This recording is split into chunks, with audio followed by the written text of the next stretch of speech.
Anybody can do the they want to do when they feel like doing it. Anybody can go to the gym when they feel like going to the gym. Anybody could show up to work and give 100% when they're in the mood to do so. But what makes successful people successful is what they do when they don't feel like it. I see people writing on my page, oh, Andy, I'm motivated. Oh, I listen to your videos and I get hyped. That's great, and I'm glad that I can get you hyped for 5 minutes. But what do you do after the 5 minutes is over? What do you do after you walk out of the seminar that you paid $1,000 to go to? What do you do when you wake up the next day? What do you do when you have to either do what it is you know you're supposed to do without somebody there to supervise you, or you get to take the play off because no one's gonna know the difference? Those are the things that make up success. That's discipline. The practicing, the developing the discipline that when applied consistently can get you to the next level. If you look at the true warriors of humanity, you look at the true empire builders, you look at the true titans who are constructing a better world, they're less about pleasure seeking because they understand that if you want to have a great life, a soaring life, look at what most people do and do the opposite. Growth comes through discomfort.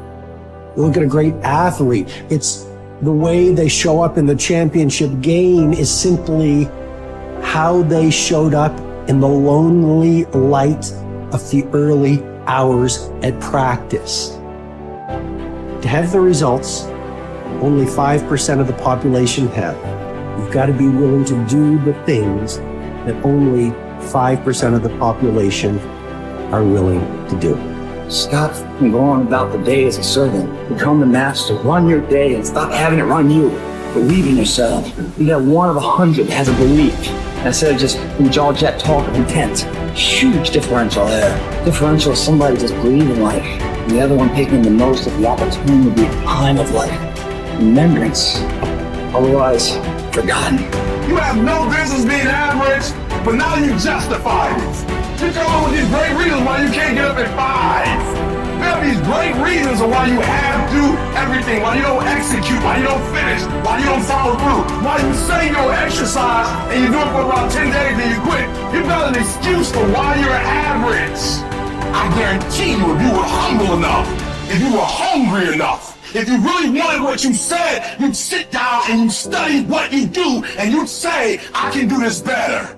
But I have not exhausted all my time. I have not exhausted all my resources. There's something missing. You're not where you're supposed to be. It's not going to take a lot, but it's a small gap. And the gap is called execution. If you want to execute just a little bit more, you'll be on a whole other level. And I'm telling you, you're not where you want to be financially. You are not the person you want to be. And you have not given yourself enough credit to say, I just need to get up a half hour earlier, and my whole life will change.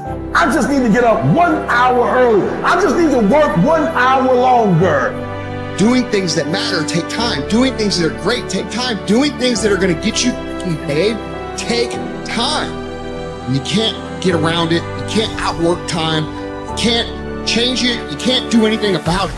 It's just going to take time. And if you can understand aggressive patience, you can put it into play in your life, you can not only achieve everything you want to achieve, but you can do so with a sense of calm, with a sense of confidence, with a sense of certainty that your life is going to turn out the way that you want it to. It takes faith. You have to trust that things are going to happen. At the end of the day, if you go to bed at night and sleep good knowing you gave every day your all, you can feel good that things are going to happen. If you can understand that it is going to take a long time, and during that time, you are going to have to do absolutely everything you can, you cannot be anything else but successful.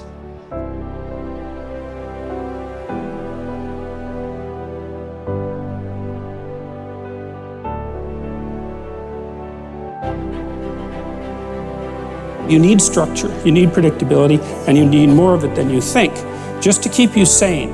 Now, if you're lucky, and maybe a bit odd, you can deviate 5% from the norm, or 10% from the norm, or something like that, carefully and cautiously, as long as the rest of you is all well ordered in a normative manner.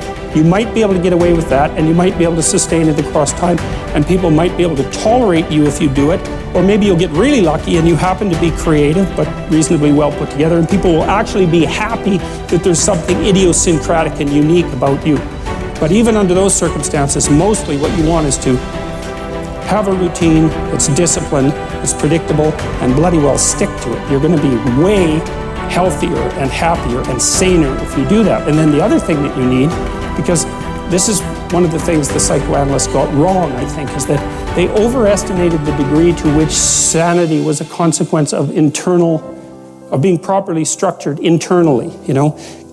Because from the psychoanalytic point of view, you're sort of an ego, and that ego is inside you. And of course, it rests on an unconscious structure. But the purpose of psychoanalysis is to sort out that unconscious structure and the ego on top of it, and to make you a fully functioning and autonomous individual. But there's a problem with that, because the reason that you're sane as a fully functional and autonomous human being isn't because you've organized your psyche, even though that's important. The reason that you're sane if you have a well-organized unconscious and ego is because other people can tolerate having you around for reasonably extensive periods of time and will cuff you across the back of the head every time you do something so stupid that people will dislike you permanently if you continue. And so what people are doing to each other all the time, just non-stop, is broadcasting sanity signals back and forth, right? It's like you smile at people if they're not only behaving properly, but behaving in a way that you would like to see them continue to behave. You frown at them if they're not, you ignore them if they're not, you shun them, you roll your eyes at them, you manifest a disgust face, you don't listen to them, you interrupt them, you won't cooperate with them, you won't compete with them. It's like you're blasting signals at other people about how to regulate their behavior so frequently, well, it just makes up all of your social interaction. That's why we face each other, and we have emotional displays on our face, and we're looking at each other's eyes, and we know as much as we can about what's going on with each other, given that we don't have immediate access to the contents of their consciousness. And so partly what you're doing with your routine is establishing yourself as a credible, reliable, trustworthy, potentially interesting human being who isn't going to do anything too erratic at any moment. And everyone else is around there tapping you into shape, making sure that that's exactly what you are. And that's how you stay sane. And so what happens to people too, if they don't have a routine and they get isolated, is they start to drift. And they drift badly because the world is too complicated for you to keep it organized all by yourself. You just cannot do it. So we outsource the problem of sanity. And it's very intelligent that we outsource the problem of sanity, because sanity is an impossibly complex problem. And so the way that we manage the incredibly complex problem is we have a very large number of brains working simultaneously on the problem all the time. It's like a stock market for sanity. And it's partly, and I use that definition with purpose, because the stock market does the same kind of impossible thing, right? Because it tries to price things, which is impossible. How many things are there? Like 1 billion. How in the world do you decide what the price is? You can't decide what the price is. That's why you have a stock market. Well, in a free market, I mean for consumer goods, is everyone's voting on what the price of everything is all the time. And that's the way we figured out, because it's technically impossible. Understand. Your mind is weaker than your emotions, but you become aware of this weakness only in moments of adversity. Precisely the time when you need strength. What best equips you to cope with the heat of battle is neither more knowledge nor more intellect. What makes your mind stronger and more able to control your emotions is internal discipline and toughness. No one can teach you this skill. You cannot learn it by reading about it. Like any discipline, it can come only through practice, experience, even a little suffering. An active life serves the purpose of giving man the opportunity to realize values in creative work, while a passive life of enjoyment affords him the opportunity to obtain fulfillment in experiencing beauty, art, or nature. But there is also purpose in that life which is almost barren of both creation and enjoyment, and which admits of but one possibility of high moral behavior, namely in man's attitude to his existence, an existence restricted by external forces. A creative life and a life of enjoyment are banned to him. But not only creativeness and enjoyment are meaningful. If there is a meaning in life at all, then there must be a meaning in suffering. Suffering is an ineradicable part of life, even as fate and death. Without suffering and death, human life cannot be complete. As his mind becomes purer and his emotions come under control, his thoughts become clearer and his instincts truer. As he learns to live more and more in harmony with his higher self, his body's natural intuition becomes active of itself. The result is that false desires and unnatural instincts, which have been imposed upon it by others or by himself, will become weaker and fall away entirely in time. This may happen without any attempt to undergo an elaborate system of self-discipline on his part. Yet it will affect his way of living, his diet, his habits.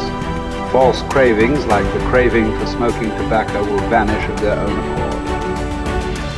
False appetites, like the appetite for alcoholic liquor or flesh food, will likewise vanish. But the more deep-seated the desire, the longer it will take to uproot it, except in the case of some who will hear and answer a heroic call for an abrupt change. Persistence and variety. These are the two primary ways to develop great ideas or to solve important problems. Keep leaning your head against a topic for a long time. Certainly for weeks, possibly for years. And along the way, try many lines of attack. Continue to generate options, explore paths, and propose silly ideas. Copy and paste concepts from widely different disciplines and see if it gets you anywhere. All the while, continue to refine the best solution you've found thus far. What looks like genius may simply be the byproduct of persistence and variety. The tendency to avoid challenges is so omnipresent in human beings that it can properly be considered a characteristic of human nature. But calling it natural does not mean it is essential or beneficial or unchangeable behavior. It is also natural to defecate in our pants and never brush our teeth. Yet we teach ourselves to do the unnatural until the unnatural becomes itself second nature. Indeed, all self-discipline might be defined as teaching ourselves to do the unnatural. Another characteristic of human nature, perhaps the one that makes us most human, is our capacity to do the unnatural, to transcend and hence transform our own nature.